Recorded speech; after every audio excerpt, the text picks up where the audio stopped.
All right, we're live on YouTube, so turning the mic over to you. Dan a Banana, this mic is all yours.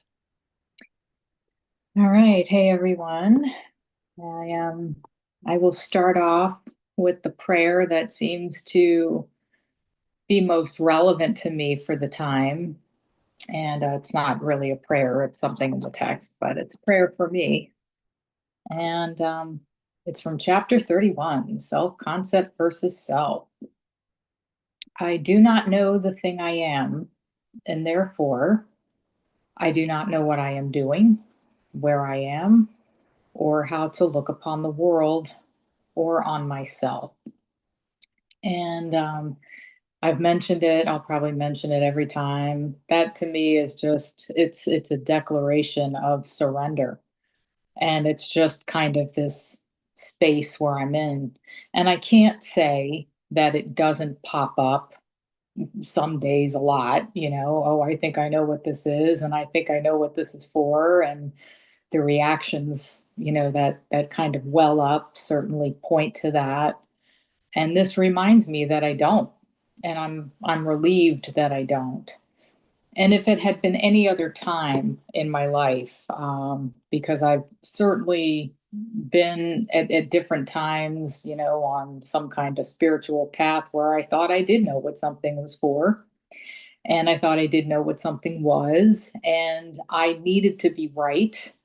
And if something came along and shook that up, I would take it personally and it was an attack. And at the same time, I would kind of recognize I don't think I'm really in a very spiritual place if it's that easy for me to get offended, you know, just by being wrong, and how unpeaceful that was.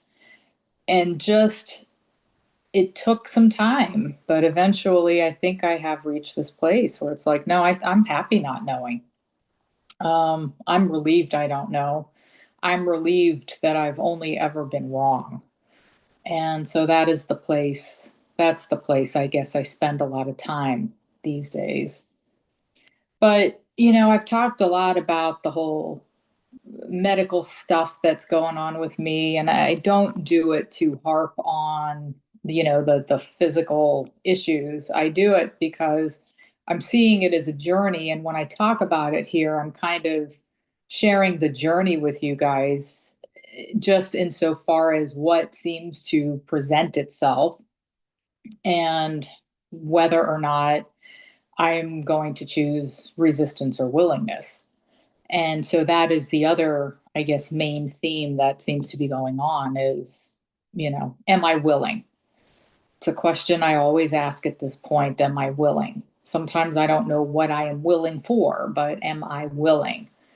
And so this week got a bit of news. I wound up going for my very first MRI. I'm 52. I've never had an MRI before.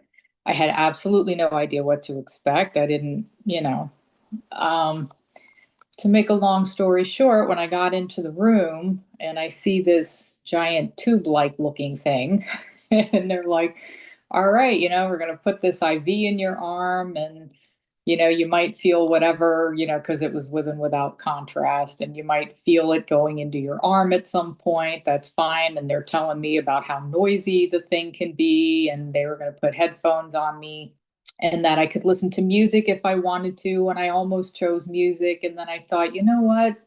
I don't need anything. I'm just going to go in there and I'm going to let this be whatever it is, right? I have no idea if it'll be unsettling or frightening or weird or uncomfortable.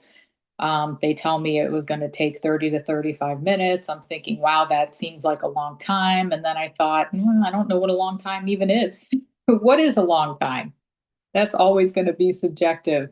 And, but see, the thing is unlike at any other time in my life, I knew that there was really only one thing to do, and that was to invite Holy Spirit along for the ride.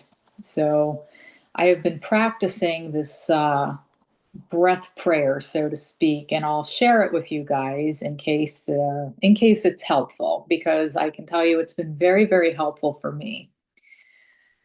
And it goes something like this. Um, one of the verses I might change out a little bit, but the rest of them are pretty much what they are. So it's inhale, I open, exhale, I let you, which is basically Holy Spirit, I open to you, exhale, and I let you take over. Inhale, even this, exhale, has been forgiven, whatever this seems to be, right? Inhale, I accept the atonement. Exhale, I accept my holiness. And that might change from holiness to incorruptible innocence to purity. And if the breath seemed long enough, maybe all of them. Just depends on what wants to come out. Inhale, I give you this fill in the blank. So in this case, it would have been I give you this procedure, I give you this experience. Exhale, to use for love's purposes, for forgiveness and for healing. Inhale, thank you. Exhale, it is done. And I just got the chills when I said that last line. And that I knew I was going to bring that in with me. And sure enough, I had my eyes closed the whole time. Um, but sorry, somebody sent me a text. I don't even know who they are. um, I brought that in with me. I kept my eyes closed, and all I did was invite that in, right? I just invited that entire thing in. I invited Holy Spirit, and it was just, I, while I was in the tube listening to all those funny sounds, which none of them offended me or scared me or anything, there was nothing about that entire thing that was frightening. And I think the reason is because I just let Holy Spirit, right? I give this entire thing to you. We're just going to hang out here together, and whatever seems to come up, whatever noises I seem to hear, whatever sensations I seem to experience, whatever they are, I'm sharing them with you. And I don't know what any of them mean or what any of them are for. But I will tell you, the 30 to 35 minutes, if that's what it was, felt closer to maybe 20, I don't know, 15, 20. The noises didn't bother me, like I said. The whole thing didn't bother me. At one point, I felt the contrast going into my arm. I thought, oh, okay, that's interesting. A little cool, but that's interesting. Next thing I knew, that was it. We were done. It was over. And the rest of the day I was exhausted, comatose, and took 3 naps. But otherwise, it was done. And I just thought, all right, I've met this situation with whatever it needed to be met with. Before that, it's funny, I usually go to this place and I don't have to sit in the waiting room for very long, but this time I felt like I did. I felt like I was sitting there for a while, and I was just very conscious of how there are two ways I can experience this, right? I can experience this waiting with impatience, which is what I'm totally used to, which shouldn't be like this. And listening to, I got to listen to the first half of your talk yesterday, Mickey, and I know you were talking about Keith and his latest video. I'll probably get into that too. But, just that whole, it reminded me of the it shall be thus, that he has talked about. And it was just basically sitting in this waiting room, and it shall be thus. It's going to be whatever it is. I have absolutely no idea how long this might take, right? The waiting room was even more crowded, and I'm used to getting nervous about stuff like that. Oh no, I don't want to sit too close to people. What if they have something and I get sick? And just from sitting in a waiting room, I'm telling you, there's like no shortage of silly stuff, that comes up in the mind, and all kinds of ways that I have used to keep people away from me, right? So within the last couple of years is don't want you to get me sick. So let me keep my distance. And again, the whole thing, I'm just here, right? I'm just here. I am along for the ride. I don't know what any of this is for. I don't even know what I am.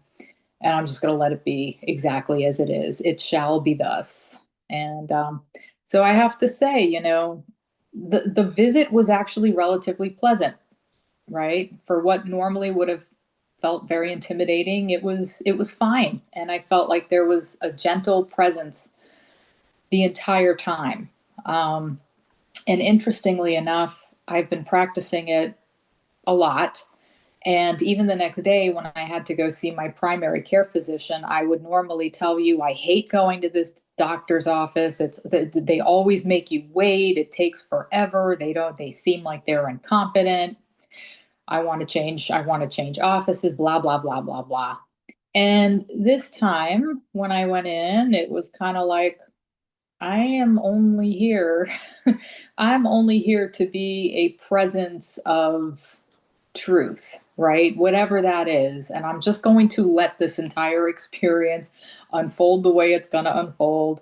I have no idea how long I'm going to have to wait. I do not know what's going to take place here.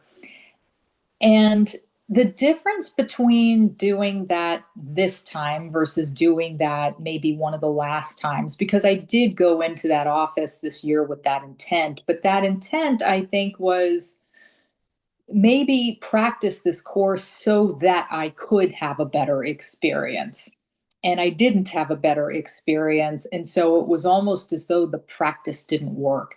And it kind of goes to show you how sneaky, the ego can be, even when it comes to practicing, this type of stuff.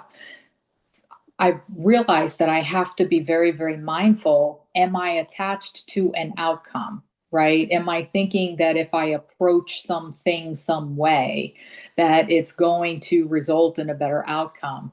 And it seems as though every time I do something like that, it does not work. In fact, I'll get the very thing it seems I don't want, right? This time, I just did not have an agenda. I just didn't. And I think it's just because I've been practicing this for a bit, and I've just been allowing and willing, and just, I guess there's something in me that I guess has softened up quite a bit.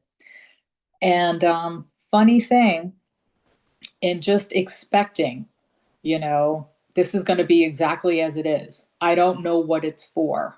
I've heard everybody was talking in Mickey's video yesterday, about, I guess, the lesson for yesterday, let all things be exactly as they are. And that is something that I've had to repeat to myself multiple times. And just real quick, I know there's a couple things in the chats. I'll get to them in just a second.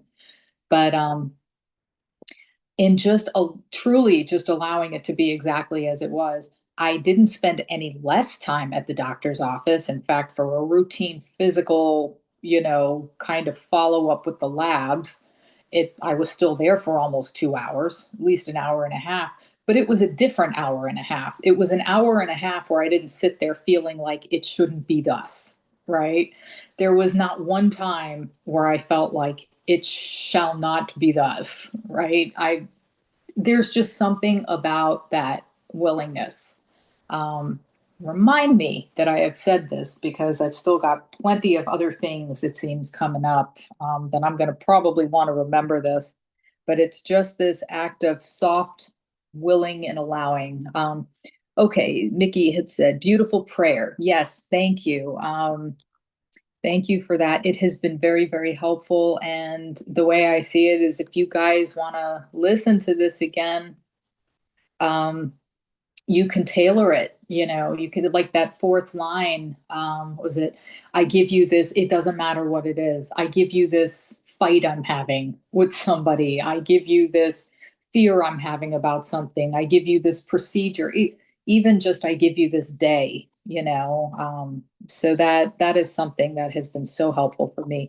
And then Mickey had also put, the theme of the week for me is let all things be exactly as they are. And yeah, that's definitely been a theme for me also. And then Dove, hey Dove put, love you, Dana, soft willingness and allowing. Yeah. Yeah, it's from somebody who is so used to fighting, and really just seeing attack everywhere. It has definitely been different, but it is just, I mean, this stuff's going to happen anyway, right? We can't like fight stuff. Every time you think you may have conquered something, or, some problem solves itself. There's like a gazillion other things behind it just waiting to unveil themselves. And you'll spend your time batting everything you can possibly bat away from you just to have more of the same show up. So definitely that willingness. Um, Went through the MRI and the physical, and I had told you guys that here I had gone into this entire thing with this attitude of, all right, I'm just going to trust.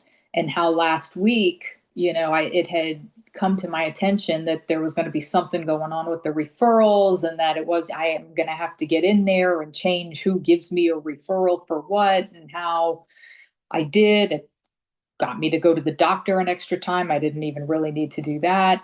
How I had gotten myself involved because, as it turned out, I did not trust. And instead, I felt like I needed to control the situation just to have it work out, that I really didn't need to get involved at all, and that it would have worked itself out just perfectly, and did anyway. So this week, another thing had presented itself, and I remembered from the last week, okay, last week it seemed I detected a problem. It turned out it wasn't even a problem. It completely solved itself. And that was from not trusting. I was willing to bring the fact that I wasn't trusting up for forgiveness also, right? Because it would be so easy. And I've done this so many times where, oh my gosh, I said I was going to do this. I did it wrong. I'm a crappy course student. I can't do this right. I keep making the same mistakes. You set an intention to be this good course student, and you realize that this is set up to not be a good course student, right? Because if you think you're going to be perfect, if you think you're going to do this right, you're all that is another forgiveness opportunity. We're not going to do this right, quote unquote, because who knows what right is? I mean, it just goes along with that whole I do not know the thing I am. I don't know what I'm doing. Who knows what right is? So while I could have said or judged myself, for I didn't do this right, I said I was going to trust, and instead I controlled. Um, it was like, no, I can let the fact that I want to trust but still can't seem to, I can let that up too.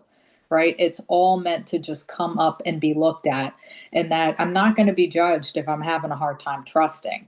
The only thing that I can do is be willing to let that be there exactly as it is, just like what Mickey was saying. Let the fact that I want to trust but can't seem to, even with the proof that has been shown to me that if I do trust, I'll see benefits from it. And so it's been proven to me, yes, you can trust. This is not the first time. I could probably recall countless times where I was in a place or a situation where it's like, I have no idea how this is going to work itself out. And it's freaking me out. And somehow, and within those times, just because there didn't seem to be a solution, something within me would just kind of surrender it all to a presence I wasn't even aware of.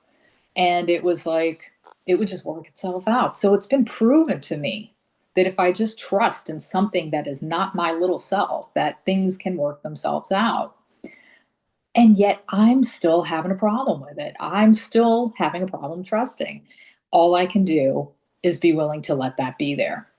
Yeah, right. Just share that with Holy Spirit. I want to trust you. You've even shown me I can trust you, yet I'm still having a problem with it. And it looks like I'm not trusting others, and it looks like I'm not trusting the world. But let's be real. I taught others and I taught the world to reflect that back at me because that's what's in my mind. Right. And if I don't trust others, and I don't trust the world, and I don't trust anything, then what does that really mean? And that means that apparently I want to be the author of myself. I think I know best. And so that's the authority problem, right? The authority problem. I think I am the author of myself, and I have thus been acting that way and living that way. And look at how it has turned out. So I give up all the desire to be the author of myself, and I only now want to know myself from what my true author is, which is God, right? So, in seeing all of that, I recognize, oh, this next appointment's looking all wonky. I can tell there's some problems here. And it's not, the difference was is I didn't feel, or actually, no, I did initially feel that same urge to get involved and start fixing things. And then I remembered, oh, yeah, you already did this. So this is what's going to happen. I'm going to sit back and I am going to allow this to unfold. I will step back and let you lead the way, right? And then I reread that lesson, and I felt a nudge, to just kind of go ahead and check to see, all right, what am I looking at as far as this appointment is concerned, right? And really from the standpoint of my husband was going to come with me if it was one type of appointment versus another. Um, and I just kind of wanted to know, it was sort of, I said to Holy Spirit, I said, I'm going to let you handle all of this. I don't know what appointment this should even be. I don't know what any of this is. You've just shown me that I can trust you and I am totally willing to do it. I'm just wondering if you could perhaps answer this one question for me. Does my husband need to show up with me? Right? That's it. And even if you don't tell me, it's okay. It'll all work out. Sure enough, it all arranged itself. It all arranged itself, including whether or not to bring my husband. And and then things had even changed a little bit within all of that, and it all just worked itself out. And funny thing is, I would probably still have a problem trusting the next time something shows up. So I'm kind of recognizing this entire journey as just something of, let's see how much control you've tried to have over everything. And then let's see how much willingness you have, and just handing it over. And maybe the more often you do it, maybe the less stressed out, the less anxious, the less wound up you'll be in life. And there'll be even more room for this beautiful, loving presence to enter into your mind, and be what you are, which is you in truth. Okay, chat. Okay. Robert, apparently doctors' offices are great classrooms.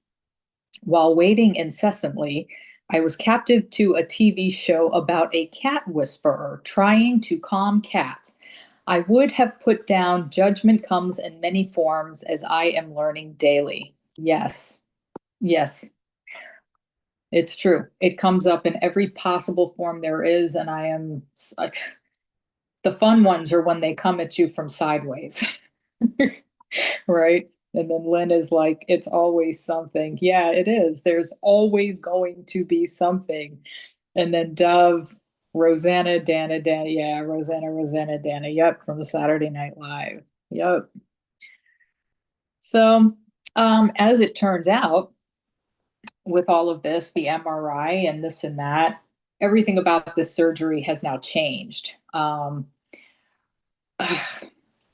They found something, and the doctor, the gynecologist, he doesn't think it's cancer, but there was something that the MRI was not able to really identify properly.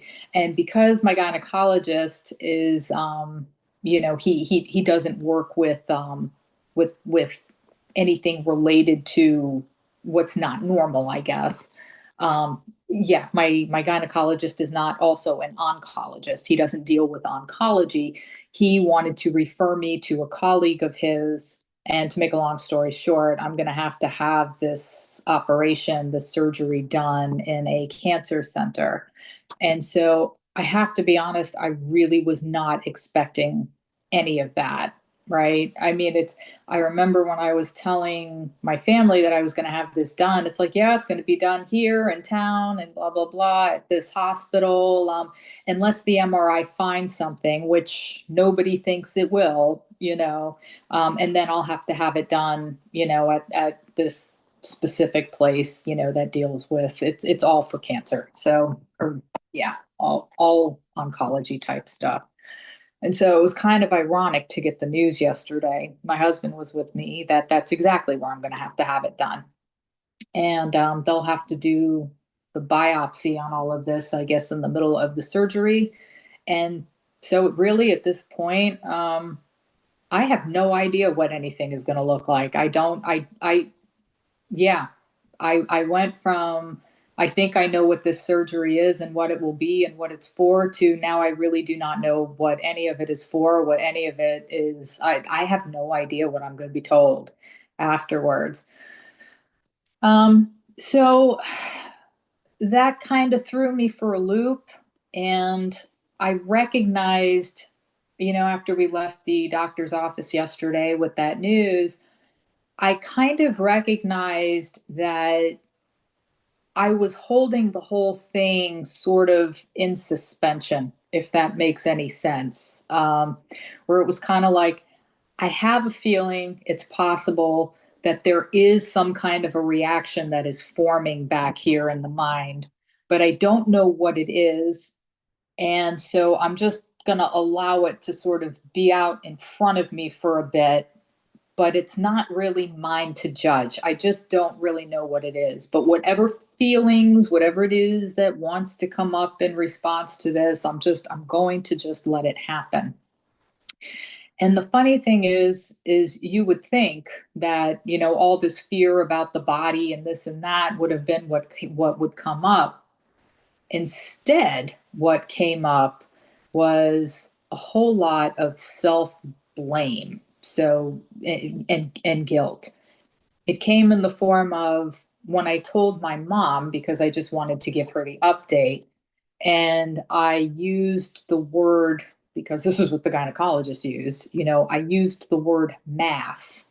I could hear her voice change. And so I immediately felt horrible, because it was like, oh my gosh, I just scared her. And I wasn't trying to scare her. Hang on, let me see in the chat. Lynn had put, I love waiting rooms, nothing to do but sit and wait. Yeah. Yeah. And then iPhone, I thank you for your emojis. And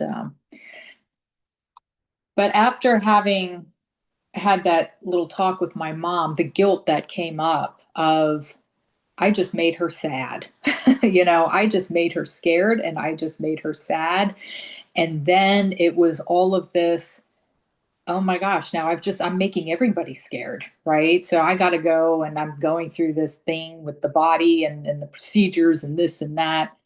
Um, and it's all my fault, right? If I hadn't carried all this, if I hadn't indulged in all this unworthiness, all this shame, all this guilt, all of this everything in my pelvis area, right?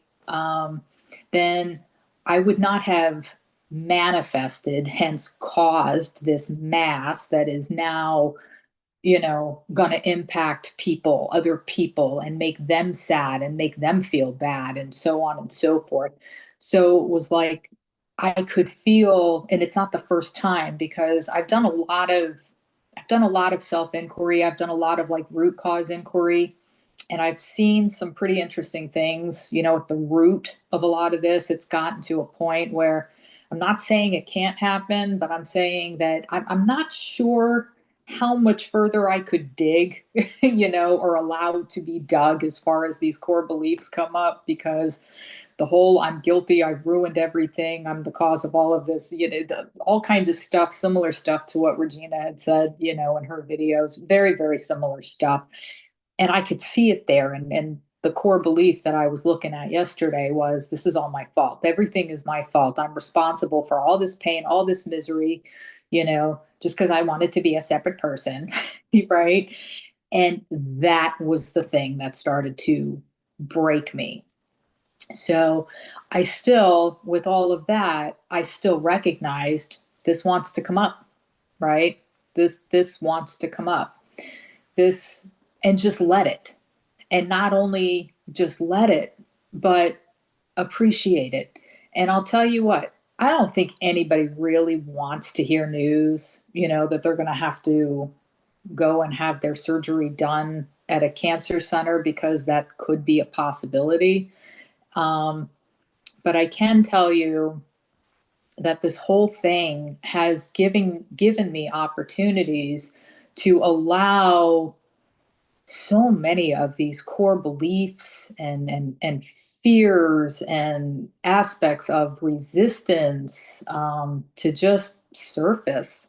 And I've had this blessed opportunity to sit with all of that and allow all of that stuff to be here, and to meet it with love. And it's not Dana's love. It's I'm allowing this stuff to be up to be looked at in love's presence, and that involves me stepping out of the way.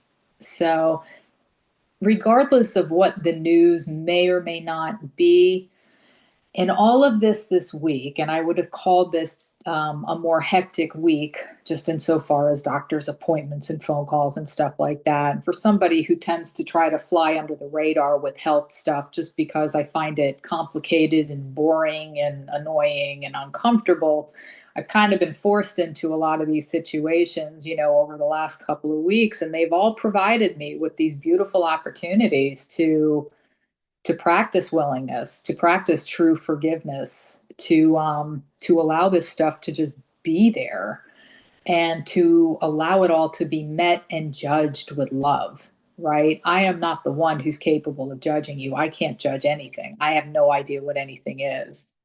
But I can allow this stuff to come up. I mean, it's been there all along. I've been carrying it all this time.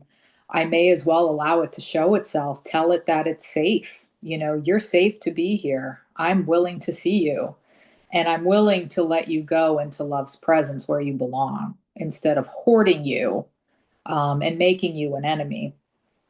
So that's pretty much been my practice this week. And as far as outcomes of things, I can't tell you what I think would have been a good versus a bad outcome. I really, really wouldn't know. But I can tell you that just in the practice of everything that I've just mentioned, that has been a miracle, right? Being able to be in a spot where I know I would normally be very controlling, very nervous, and feeling very special too, right? Oh, look at this stuff that's going on. Oh, I'm so special, and I can even recognize that stuff too, just all of the little ego antics and stuff. It's all been something I can only express a whole lot of gratitude for. In addition to just the emotions actually kind of flowing much, much easier through me. I had gone through a stage, my husband probably wouldn't agree, but I had gone through a stage where I was not able to cry. Right. I felt truly blocked up. I wasn't able to cry, and I really wanted to. I'm not saying I never would, but it just felt like so often I would want to and it just wouldn't come out. And this last week, especially last week or two, I've been feeling like it is able to come up and out, much, much easier. And I'm very grateful for that too.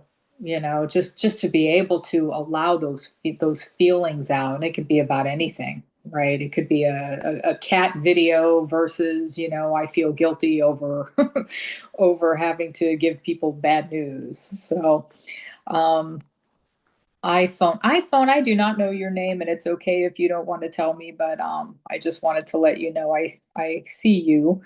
And you put, this is share, love your sharing. Guilt has not been my friend. Guilt demands punishment. Yes, yes, guilt does demand punishment. It's not capable of seeing anything clearly or properly. In fact, thank you, Mickey. Her name is Ms. Cher. Okay, I will. I will make sure to remember that, or I will try to. And if I don't, just forgive me. Yeah. Okay. Ms. Cher. All right. So, yeah, that has been my practice this week. And it's the same practice every single week, all of the time, right? Can I let this be here? Am I willing to allow everything up? Am I willing to let it know that it is safe? Am I willing to admit that I don't know what anything is? I don't know what anything is for. I'm never upset for the reason I think. Um, can I just can I just be present with this? And it has been great. It has been a blessing, showing up in weird wonky forms, but that's pretty much what it has been about for the week. So yeah, yeah. And I think I've just run out of stuff to say.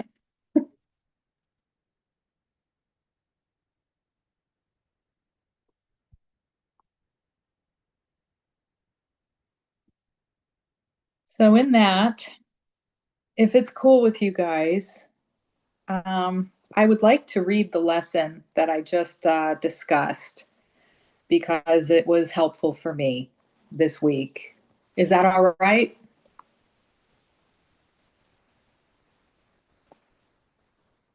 Yeah. Okay.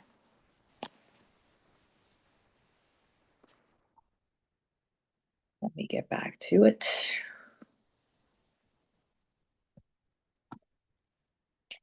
I will step back and let him lead the way. Lesson 155. Oh, and just FYI, because I am reading this on the iPad and the Zoom screen is minimized, if you raise your hand, if anybody raises their hand, when I'm done reading, I will be able to see it, but I can't see it with the view I have right now. So if somebody raises their hand, I'm totally not ignoring you. All right. There is a way of living in the world that is not here, although it seems to be. You do not change appearance, though you smile more frequently. Your forehead is serene, your eyes are quiet, and the ones who walk the world as you do recognize their own. Yet those who have not yet perceived the way will recognize you also, and believe that you are like them as you were before. Actually, I will pause in between every little paragraph just to, if there's something that anybody wants to talk about in any of the paragraphs, that will just come back and check for a hand. Okay. I did not see one, so we will go to the next one. The world is an illusion. Those who choose to come to it are seeking for a place where they can be illusions and avoid their own reality. Yet when they find their own reality is even here, then they step back and let it lead the way. What other choice really is really theirs to make? To let illusions walk ahead of truth is madness, but to let illusions sink behind truth and to let truth stand forth for what it is merely sanity. And I will quickly comment. What other choice is really theirs to make? There's one choice from what I understand, willingness or resistance, right? The right mind or the wrong, or I would say truth or illusion. I mean, you can name it many, many ways. And with all of this practicing from a long time, but especially the last couple of weeks, it's really just become abundantly clear what other choice really is mine to make. I can either think I know what this is and get involved in all of it and try to arrange things the way I think they should or shouldn't be. And how many times have I been proven wrong? Do I even want that? And do I even want that responsibility? I mean, I don't even want that responsibility. What other choice is mine really to make? And the only choice there is, the only choice that makes any sense, is to just let truth stand forth for what it is, which is merely sanity, right? And any hands? No. Okay. Oh, I just saw that. Karen. Hi, how you doing? Hi, Good, Karen. everyone. How are you? I'm good. Thank you for sharing. I love what I heard. I wasn't able to get here on the first half. And I love that also that you were sharing the other lesson that we went over this week. Let all things be exactly as they are, which I also like to say accept. and which you're doing a great job of accepting all things and allowing everything to be there and just letting everything come up. And that is a good course student. Um, and with the question that you just asked, so, I just was looking at the question you asked earlier, like, I do not know the thing I am.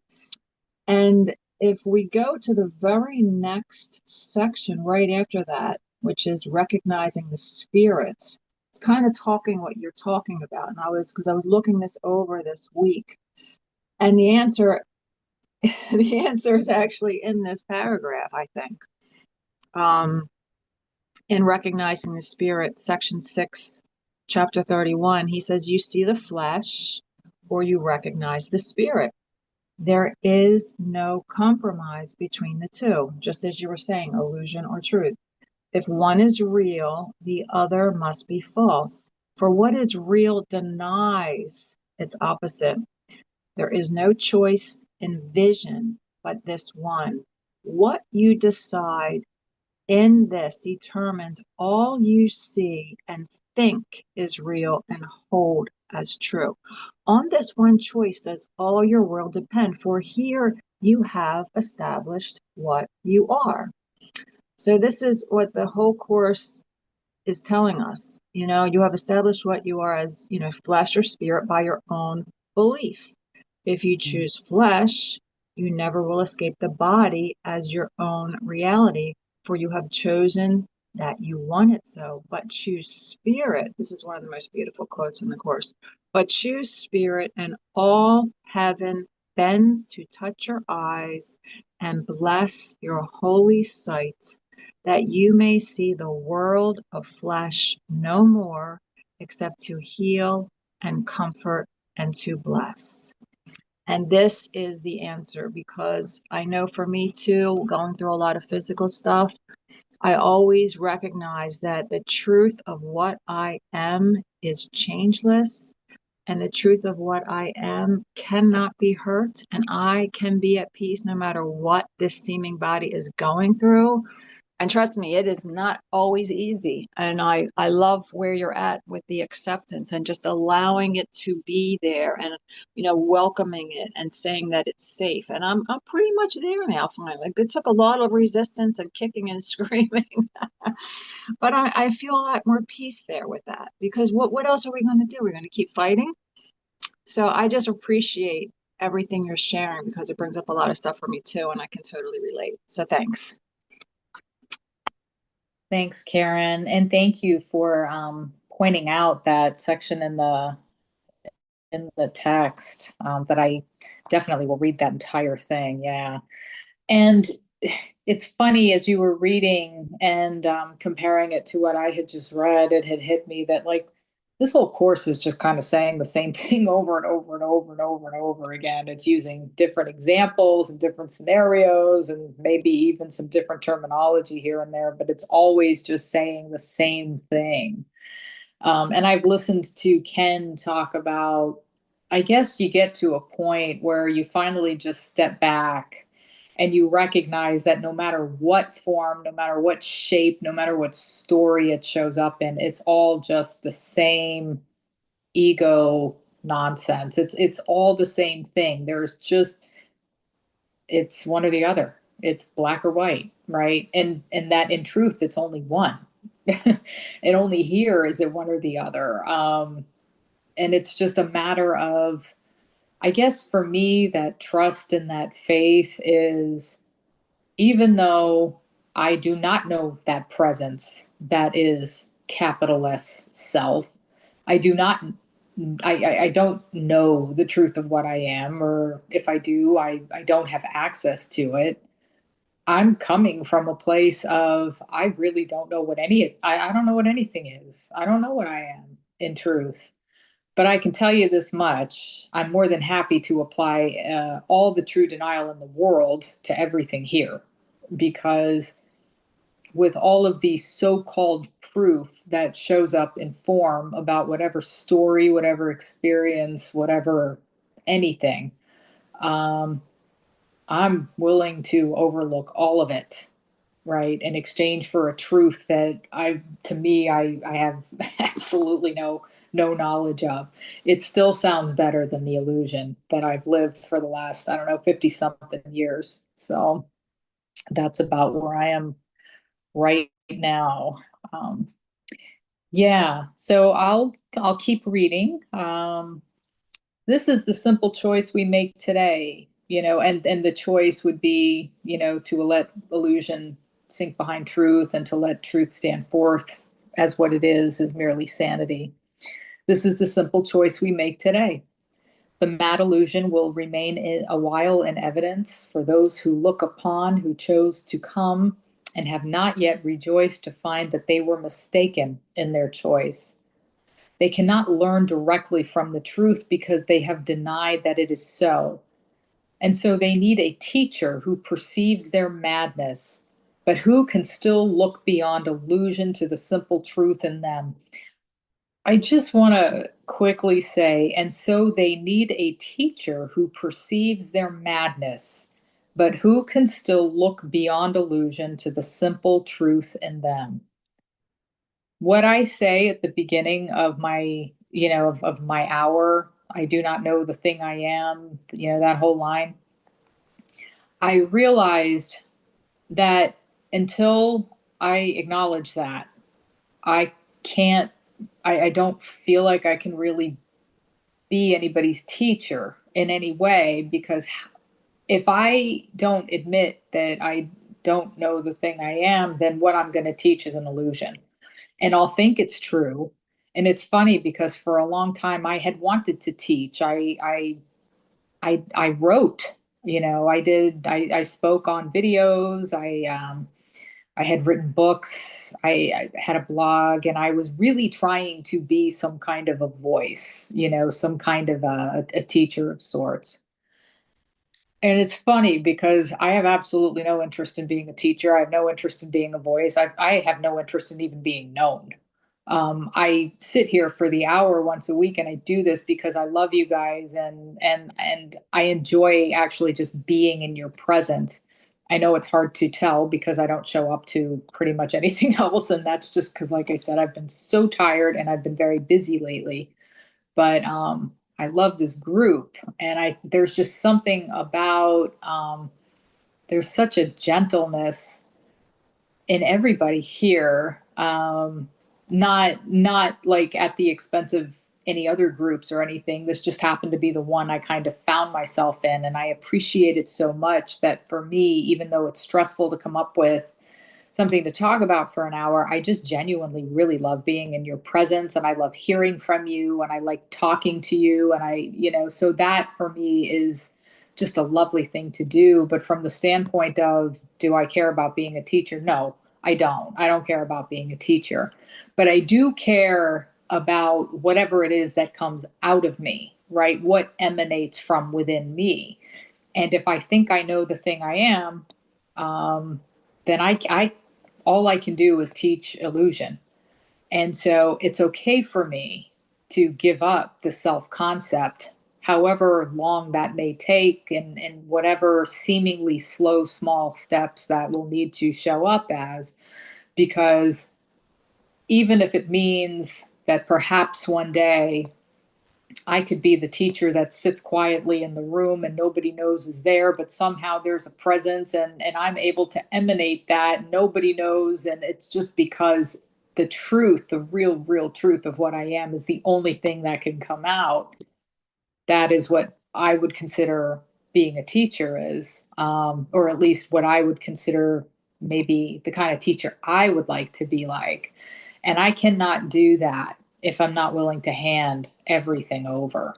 Um, that's just my little point of view on that, and I don't even know. I don't even know if that's true, but that's where I seem to be right now. Yes, Karen had put, you are flesh or spirit. And Karen, I see your hand up. Hi.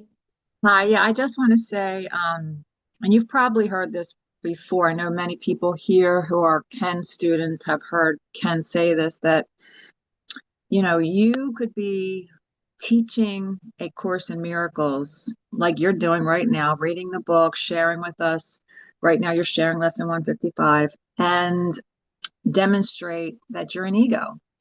Or you could read the phone book and demonstrate your spirits.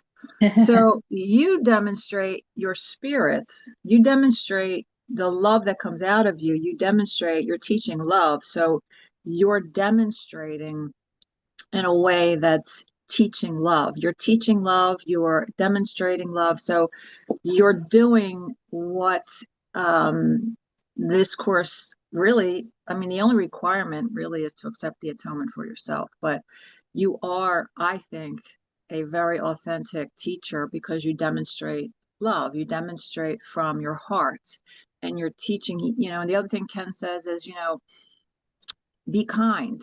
Be kind to everyone you meet. And that's teaching A Course in Miracles. You don't have to know, he would say that, I know Dove quotes us a lot, the fancy schmancy metaphysics. Be kind. And you're kind. So you're a beautiful course teacher. And sometimes we all don't give ourselves enough credit. So I just wanted to share that. Thanks. Thank you, Karen. And I appreciate that. And yeah, I guess I don't know what a teacher is. You've just explained it beautifully. And I do remember, I feel like I do remember hearing Ken say that. And it's, again, even when I talk about teachers and stuff, I think about just what I've heard about Bill Thetford and how he didn't want to be like a teacher, and I think that was, I might not be right, but the whole truly helpful prayer was, I think he was going to maybe give a speech or something like that, and he needed to know what to say. And so that had come through.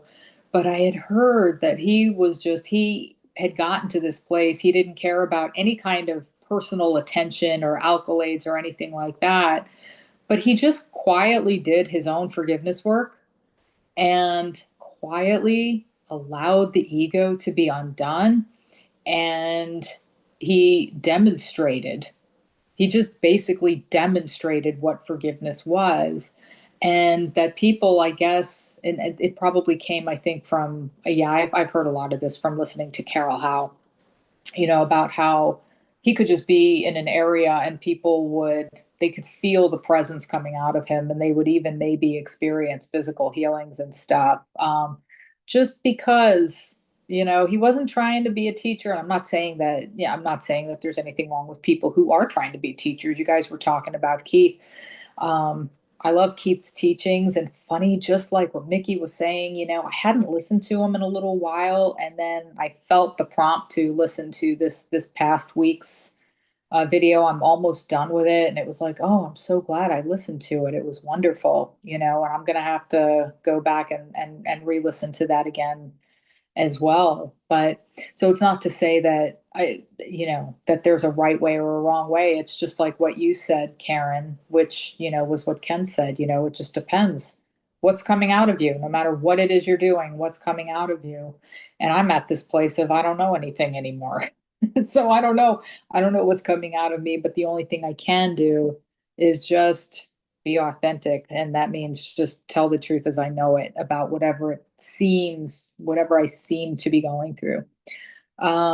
Karen, you had written to teach us to demonstrate which thought system you are believing. Yep. And that was pretty much my lesson all week. Which thought system am I going to use? Which, with everything that I'm experiencing.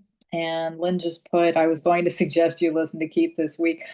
Talk about serendipity. I mean, I was listening, Lynn, to you even talk about how you had listened to it. And I think you would listen to it, or we're going to listen to it like one or two more times or something like that. But funny how, at least Mickey and I hadn't really listened to his videos just, recently. And we didn't talk about it. We were both guided to listen to it this week. And it was really wonderful.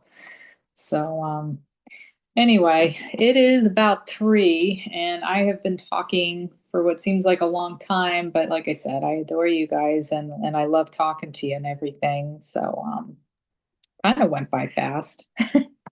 Usually actually does go by pretty fast, but just, yes, Karen. Yeah, one more thing that just came to me. You're in such a good place. I mean, being in the I don't know mind, that is like the best place to be. So when we're in that place where we recognize we just don't know what anything is for, we leave that space for the Holy Spirit or whoever you choose to call your teacher. And that makes the room for truth. With A Course in Miracles says, make room for truth. And that's what you do. And that's beautiful. So you are in such a good place. I'm not sure that you know it or not, but I just want to let you know that everybody here could vouch for what I'm saying. You're in a really good place. Thanks. Thank you. And thank you for being here and just for everything that you have said. And yeah, I much prefer to be in a place of surrender. I much prefer to be in the place of I don't know. And I'm being sincere when I say I've been wrong about everything and I'm happy. Right? It's true. I would rather be honest about I don't know than think I know something. Um, there's it's so much quieter and it really is much more peaceful. And I feel like if I am ever to be truly helpful in any way, right, even if it's just saying, being at the right place at the right time, saying thank you to somebody who held the door open for me, who needed to experience that level of gratitude, right, you never know. um, then it's all for good. So anyway, with that, um, I thank you for being here, for just allowing me to be a part of this, and for allowing me to speak about all my stuff for an hour, and for just being a part of this journey with me. Thank you so much, Dana. What a wonderful sharing this has been. And I appreciate you coming in and your open and honest sharing I mean, this is what we have to learn, to be honest about everything that's going on. You don't have to pretend that I'm not saying that you do. I would say this to myself. I don't have to pretend like I'm all goody goody two shoes and everything is going great for me all the time, because that's not helpful to anybody. If we don't, recognize that we're all fighting the same hard battle and we are here together to do this. um, what a great gift it is to have this wonderful mighty companions to hang out with, and to join with. So thank you once again, Dana, and I'm going to go ahead and close this out for the day. And if you're watching on YouTube, yes, please click the like and subscribe. I love you all, and